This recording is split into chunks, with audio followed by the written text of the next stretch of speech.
দেখেন কিভাবে সুশি বানাইতেছে। যারা সুশি কাজ করবেন ভিডিওটা ফুল দেখেন, তাহলে একটা অভিজ্ঞতা করতে পারবেন, শিখতে পারবেন, জানতে পারবেন কিভাবে সুশি বানাইতেছে। এটার নাম হচ্ছে নিগিরি। তো এটা ফ্লামে করতেছে, এটাতে আগুনে ফুটাইতেছে। তো এগুলা সবাই বানাইতে পারে না। তো যারা বানাতে শিখতে চান, জানতে চান, তাহলে ভিডিওটা ফুল দেখেন আর কিভাবে বানাইতেছে এটার দিকে ফলো করেন। এখানে তোনো নিগিরি আছে, ব্রাঞ্জিনো নিগিরি আছে, আপনার সালমন নিগিরি আছে, গাম্বিরি কত্ত নিগিরি আছে।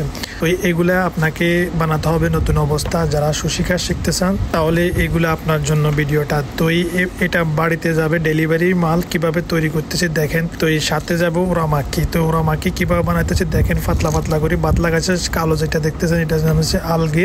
তো এই কিভাবে দিতেছে, সাথে গেছে ফিলাডেলফিয়া, আবার আভোকাডো গেছে। তো এটা হচ্ছে সালমন ফিলাডেলফিয়া রোল। তো যারা রোল বানানো জানতে শিখতে চান তাহলে হাতের দিকে ফলো করেন, তাহলে আপনার একটা অভিজ্ঞতা হয়ে যাবে কিভাবে রোলটা বানাইতেছে। তো ওই রোল বানানি শিখতে হবে, জানতে হবে। বড়াটা হচ্ছে ইম্পর্টেন্ট রোল বানানি। কিভাবে বানাইতেছে এগুলো আপনাকে নতুন অবস্থায় বানাতে হবে। সুশি কাজের সবকিছু আপনার ইম্পর্টেন্ট কাজ, কোনো কাজে আপনার ছোট না। তো এটা নাম হচ্ছে রিজো বিওলা। দেখেন রিজো বিওলা তো বেগুনি কালার। তো